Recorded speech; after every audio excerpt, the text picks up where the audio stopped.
Hey guys, welcome back to my channel. My name is Irene and I'm a registered dietitian, and today we have another pediatric nutrition case study on the topic of parental nutrition. As always, this case study is 100% made up but is based on a variety of my experiences as a dietitian. So for today's scenario, we have patient F, who is a 3-year-old male with no significant past medical history, who is currently admitted to the PICU for acute respiratory failure found to be positive for the flu and COVID-19. He's currently intubated and on pressors, and it has been 4 days since the patient has received nutrition, and the team does not anticipate being able to start trophic feeds within the next few days. He's currently on D5 fluids at 50 mLs an hour, which is his maintenance fluid, and he's sedated with Versed. Patient's anthropometric measurements are 14 kilograms weight and 95 centimeters height. At his 2-year-old visit last year, patient weighed 12 kilograms and was 87 centimeters tall. Parents report no previous nutrition concerns or food allergies. So first and foremost, we are going to look at the anthropometric measurement. So we have his weight and his height, and we can plug that into PD tools and get kind of what his percentile Z-scores and his BMI are. And so it looks like he's kind of around the 50th percentile for his weight and his height. BMI is in the 33rd percentile. It's still within one Z-score of 0, so that is pretty normal and nothing really to be concerned about. So next we move on to kind of assessing his growth and how that's been. We do have a data point from last year, and we're just going to assume that it was exactly a year from whenever this measurement that we have right now was taken. So we will use 365 days. So his current weight is 14 kilos and his previous weight is 12 kilos.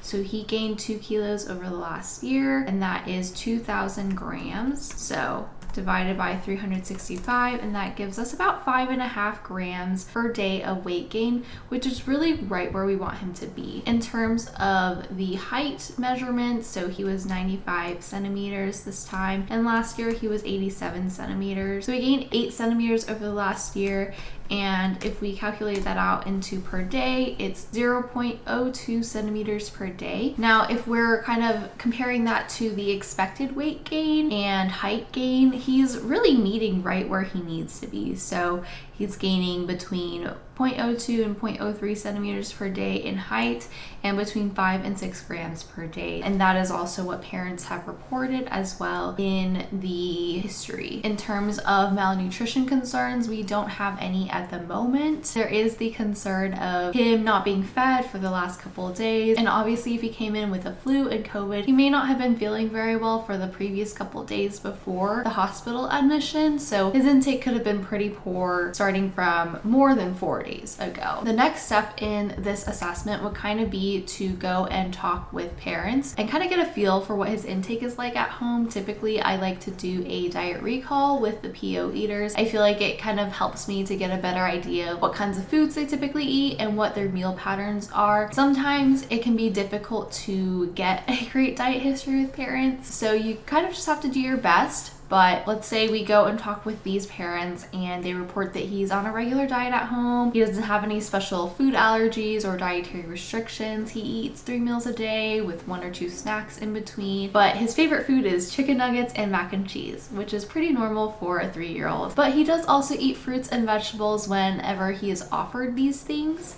And he drinks predominantly water with maybe a glass of milk a day, and occasionally has some juice. He's also not on any other supplements or vitamins at home, and parents again report no prior nutrition concerns with what he's eating or kind of his growth. However, for a couple of days before they came to the hospital, they did notice a drastic decline in his intake, and he started not eating as much. So based on what parents are reporting and also his growth, we can probably assume that he was meeting his calorie needs at home before he got sick. Now, since he's gotten sick and also while he's been in the hospital, we have definitely not been meeting his needs. So he's really been only getting the D5 fluids that has been providing some calories, really not a whole ton. So we're gonna want to calculate out how much the D5 fluids are giving him. We know that he's getting D5 at 50 milliliters per hour for 24 hours. So that is 1.2 liters of fluids every day. First thing that we're gonna want to do is calculate out the calories. So if you remember, D5 is 5 grams of dextrose for every 100 mLs. So that means 50 grams of dextrose dextrose per liter. So if he's taking 1.2 liters from his maintenance fluid, we'll multiply that by 50 to get 60 grams of dextrose that he's getting in a day. And 1 gram of dextrose is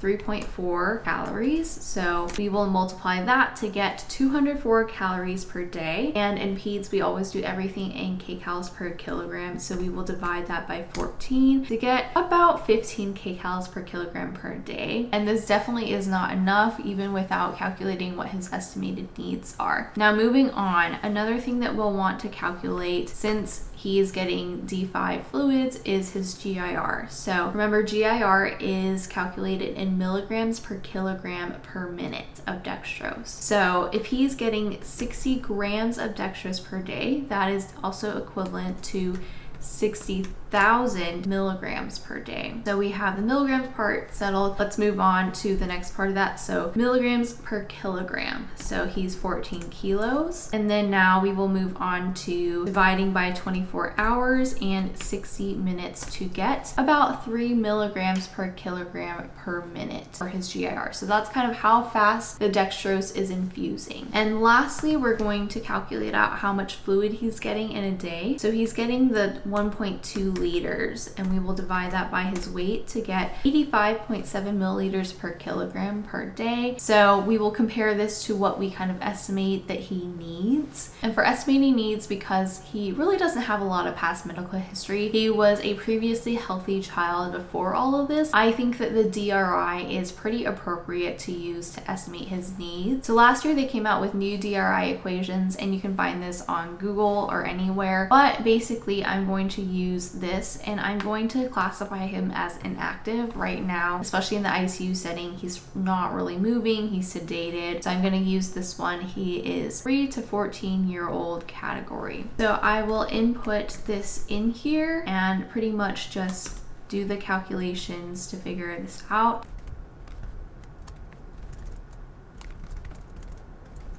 And because he's 3 years old, the energy cost of growth is going to be 20. So I will put that in, and we get about 1,004 kcals per day. And obviously we want that in kcals per kilogram per day. So I'll divide that by his weight to get about 72 kcals per kilogram per day. So I'm going to set my estimated needs around that. Remember, we always want to give a range and not a definite number. I'm going to set his estimated needs to be about 70 to 75 kcals per kilogram per day. Obviously, this can always change depending on what his needs are and whether or not he's able to maintain his weight or have appropriate growth. Don't feel tied to this number. These equations and these things are kind of just estimations, and then obviously we go off of growth. So there are times where we find that they need a lot more or a lot less calories, and it is okay to adjust based off of new data. Next, we are going to estimate his fluid needs, and we're going to use the Holiday-Seeger equation. So remember, that is 100 milliliters for the first 10 kilos and 50 milliliters for the next 10 kilos. He is 14 kilos, so 4 times 50,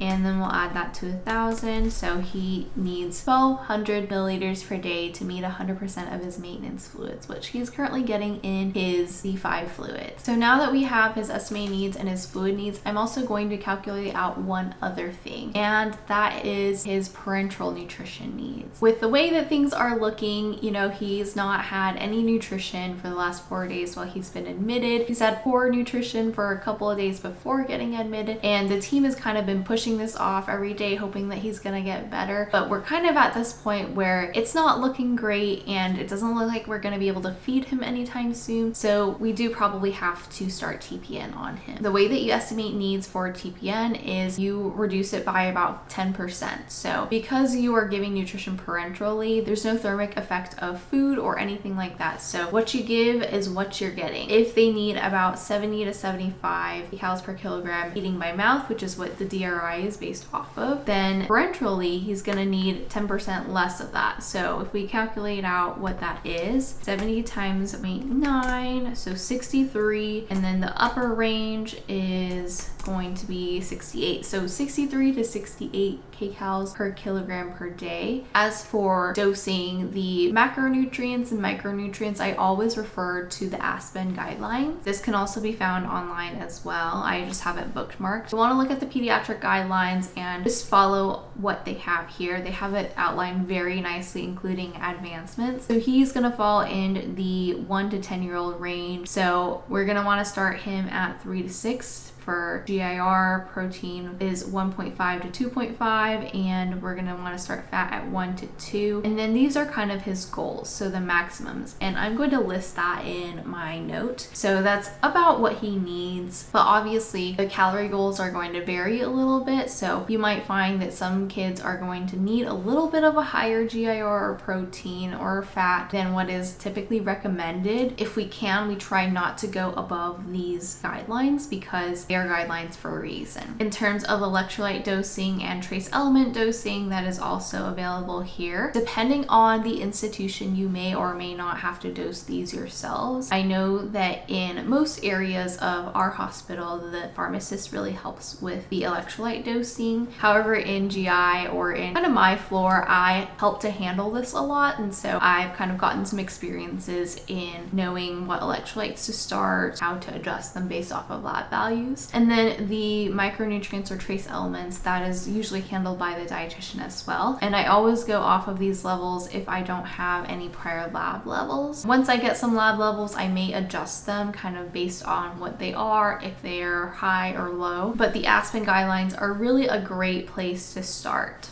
So first and foremost, we kind of have to decide a couple of things. So we're gonna start TPN, right? How long do we want it to be for? Whenever I'm starting a kid out on TPN for the first time, especially in the ICU setting or when they're somewhat unstable, I'm gonna run it over 24 hours. And that's because I don't want tons of like changes in fluids and things like that. If they are on cycle TPN or TPN that is shorter in length, a lot of times what happens in the ICU is they end up having to run other fluids during the meantime. So it's just gonna be easier to do the 24-hour TPN for now, and then once he gets a little bit more stable, we can maybe cycle it down or even think about weaning the TPN. So that is our first thing that we need to decide. The second thing is what kind of lipids do we want to use? In the pediatric world, we have a couple different types. We have intralipid, which is all soy oil. We have SMOF which is a combination of soy, olive, MCT, and fish oil. We have Omegavin, which is fish oil, and that is at a 10% emulsion. And then the last one that was recently approved is clinolipid, and that is a combination of soy and olive oil. So that one was recently approved for the pediatric population. I have yet to use it. I don't think our institution has it yet, and I'm not quite sure, and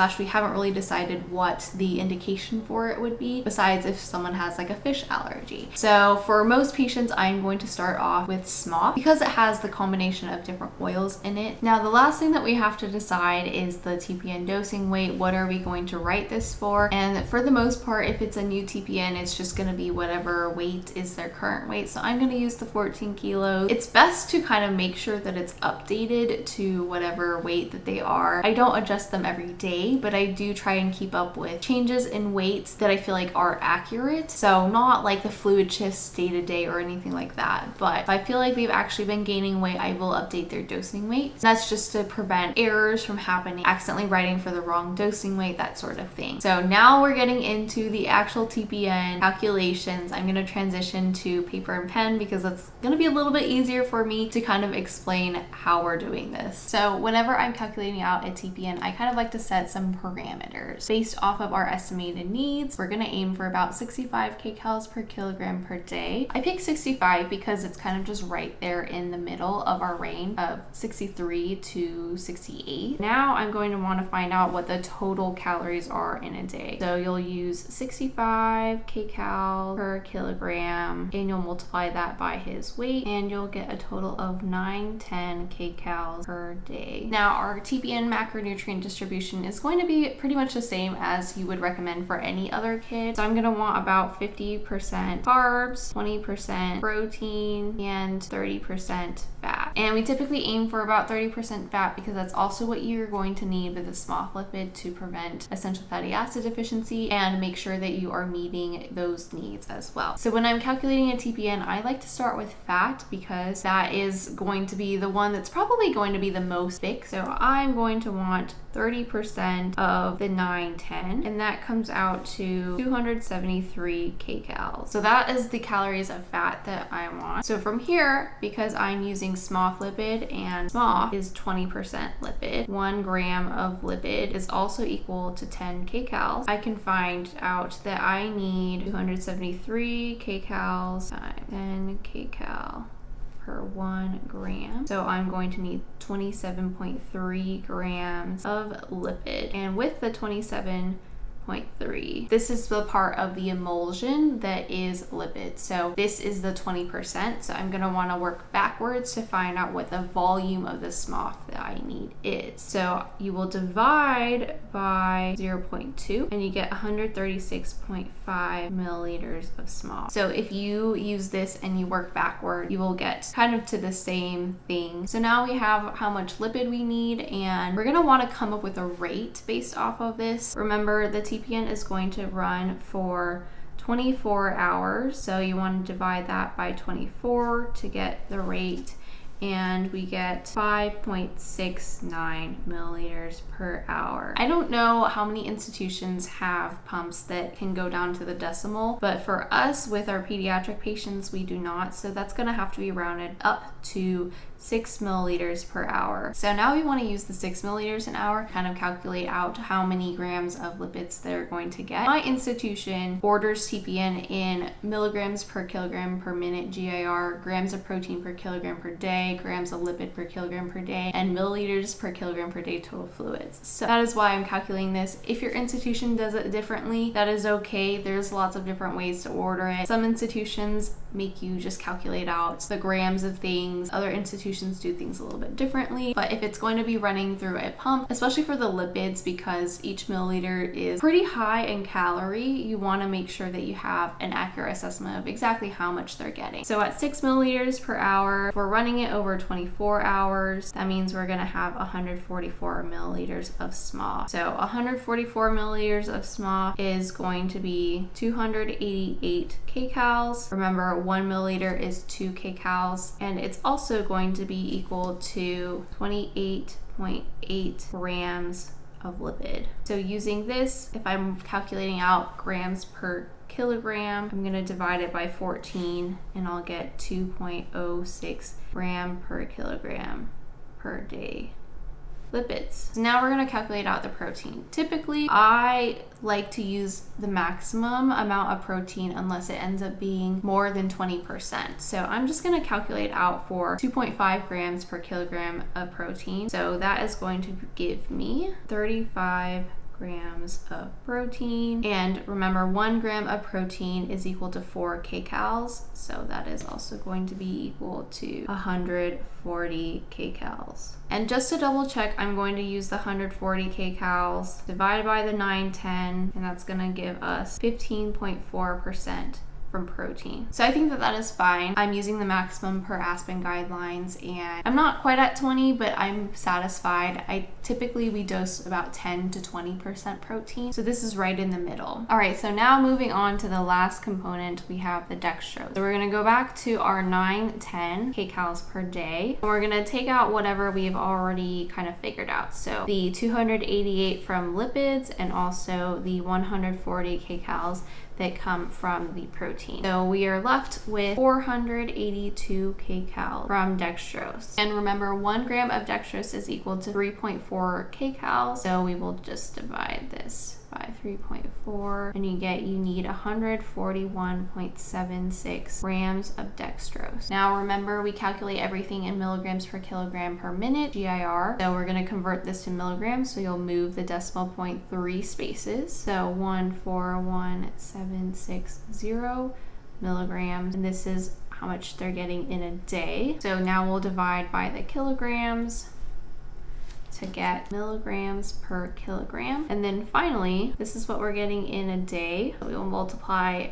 and do some stoichiometry, and we get 7.03 milligrams per kilogram per day. All right, and then lastly, we have our fluids as well. We need to determine how much fluids we need. We already calculated out fluid needs, so we're just going to use that, 85.7 milliliters per kilogram. And if needed, the medical team can always adjust fluids in the TPN. And then kind of the last thing that we want to do is we just want to double check everything, and we also want to double check that the lipid infusion rate is appropriate. That is calculated in grams per kilogram per hour. So we already have the 2.06 grams per kilogram that is going per day. One day, there's 24 hours in it, and we get 0.086 grams per kilogram per hour. That is well within our maximum of 0.15 grams per kilogram per hour. This TPN is appropriate. You would also want to just double check that the numbers come out appropriately, which I've already done. You're welcome. And so these are going to go into our recommendations for what our TPN goals are. Now, to finish up the rest of the recommendations, I'm going to give some guidelines on initiating TPN, which I'm really just going to follow the Aspen guidelines. So this is where calculating the D5 fluids and what that's giving you comes in handy. So we already know that he was getting about 3 milligrams per kilogram per day GIR from the D5. So we're going to kind of just advance based off of that. Our goal is 7 milligrams per kilogram per minute GIR. So I am just going to, on day 1, advance to 5. That is an appropriate amount. We're going to go up by 2. That's also still within the appropriate range for initiating for the first time GIR. For the protein, you can just start at goal. There's no need to gradually increase. And for the lipids, I'm going to start at 1.1 so that tomorrow we can advance to goal and it'll be within our 0.5 to 1 range. Day 1 won't quite meet the goal TPN yet, but we are getting pretty close and it's providing a good amount of nutrition. Day 2 is when we are going to advance to the goal. Notice how the dextrose is not quite at the 8 to 10, and that is okay. We do not have to meet the 8 to 10, but it is just kind of a guideline to help us to kind of decide where the maximums are in terms of 24-hour TPN. Next, for the electrolytes, I'm just going to use the infants and children guidelines, and I will just pick pretty much the middle of all of these and start them there. And I may double check with the pharmacist just to make sure that this is okay with them based off of what fluids they're getting and their lab values. But most of the time, this is fine. In a lot of institutions, the dietitian does not have to worry about electrolytes. For the micronutrients, we're going to go with just standard 5 milliliters pediatric multivitamin based off of the weight, and also 0.2 milliliters of trail element based off of his weight as well. If I anticipated this kid being on TPN long term, then I may change to individually dosed trace elements, and that's because if I dose them individually, I'm going to take out the manganese and the chromium because these are not needed in TPN since they are contaminants already. So, and there's really not a deficiency associated with these micronutrients either.